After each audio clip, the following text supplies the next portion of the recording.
नमस्कार साथियों, आज हम बात करने वाले हैं यूनिफॉर्म सिविल कोड यानी कि यूसीसी जो कि हाल ही में बहुत ज़्यादा चर्चा में रहा। आखिर क्या है यूनिफॉर्म सिविल कोड और इससे लागू होने से हमारे देश के नागरिकों पर और देश पर क्या प्रभाव पड़ेगा, आइए जानते हैं विस्तार से। यूनिफॉर्म सिविल कोड लंबे वक्त से चर्चा में है। इसका मतलब नागरिकों के लिए समान कानून तैयार करने और उसे क्रियान्वित करने से है, जिसमें कोई धर्म आधार ना हो। यूनिफॉर्म सिविल कोड आखिर क्या है, आइए इसे आसान भाषा में हम समझते हैं। यूनिफॉर्म सिविल कोड समान नागरिक संहिता, यानी सभी धर्मों के लिए एक ही कानून।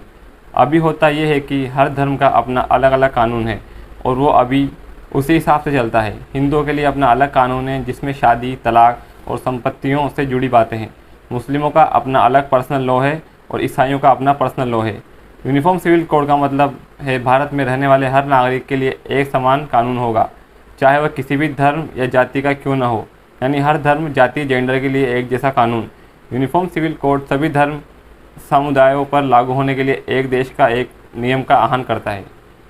भारतीय संविधान के अनुच्छेद 44 के भाग 4 में यूनिफॉर्म सिविल कोड शब्द का स्पष्ट रूप से उल्लेखित किया गया है। अब बात करते हैं कि यूनिफॉर्म सिविल कोड में कौन कौन से विषय हैं जो प्रभावित होंगे, किस किस धर्म से प्रभावित होंगे। तो पहला है विवाह, दूसरा है तलाक, तीसरा है गोद लेना, चौथा है व्यक्तिगत स्तर, पांचवा है विरासत और छठा है संपत्ति का अधिकार और संचालन। हम आपको बता दें कि अभी कई देशों में यूनिफॉर्म सिविल कोड लागू है, जिनमें से अमेरिका, पाकिस्तान, बांग्लादेश, तुर्की, इंडोनेशिया, सूडान आदि देश इनमें शामिल हैं। उससे पहले हम आपको बता दें कि यूनिफॉर्म सिविल कोड का जिक्र पहली बार कब हुआ था। देखिए, यूनिफॉर्म सिविल कोड का पहली बार जिक्र 1985 में शाह बानो केस के बाद यूसीसी मुख्य रूप से चुनावी मुद्दा बन गया था।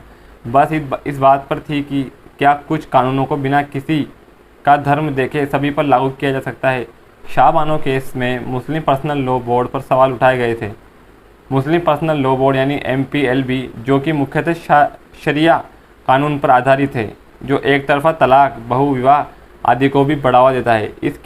इस केस का सारांश यह है कि मुस्लिम महिला शाह बानो की शादी इंदौर निवासी मोहम्मद अहमद खान से हुई थी। मोहम्मद खान इंदौर के बड़े रईस और मशहूर वकील थे। दोनों के 5 बच्चे थे। पहली शादी के 14 साल बाद खान ने दूसरी शादी कर ली। खान ने कुछ वक्त तक तो दोनों पत्नियों के साथ रखा, लेकिन बाद में 62 वर्षीय शाह बानो को तलाक दे दिया। तलाक के समय खान ने शाह बानो को हर महीने 200 रुपये देने का वादा किया, पर 1978 में 200 रुपये देना बंद कर दिया। तब शाह बानो ने खान के खिलाफ केस किया और अपने बच्चों के गुजरा भत्ते के लिए 500 रुपये प्रति महीना देने की मांग की।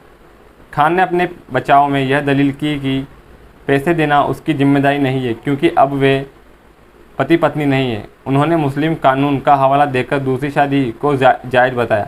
इसके बाद मामला सुप्रीम कोर्ट पहुंचा और वहां फैसला खान के खिलाफ आया।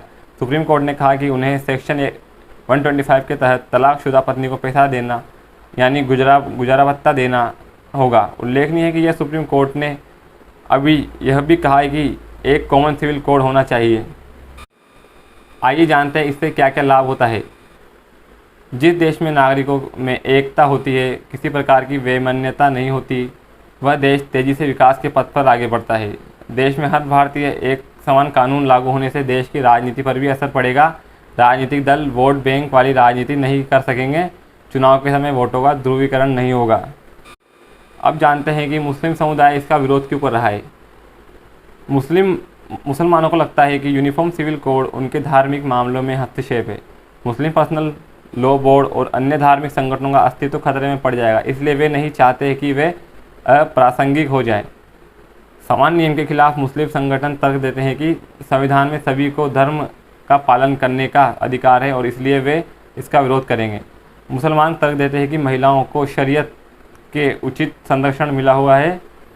फिजूल विवाद खड़ा किया जा रहा है। विरोधी कहते हैं कि यूसीसी से हिंदू कानूनों को सभी धर्मों पर लागू कर दिया जाएगा। आर्टिकल 25 के तहत धार्मिक स्वतंत्रता की बात करने वाले कहते हैं कि यह अधिकारों का उल्लंघन होगा। उम्मीद है आपको यूसीसी के बारे में एक जो बेसिक जानकारी है वह मिल चुकी होगी। यदि आपने हमारे चैनल को सब्सक्राइब नहीं किया तो प्लीज़ चैनल को सब्सक्राइब करें, वीडियो को लाइक करें।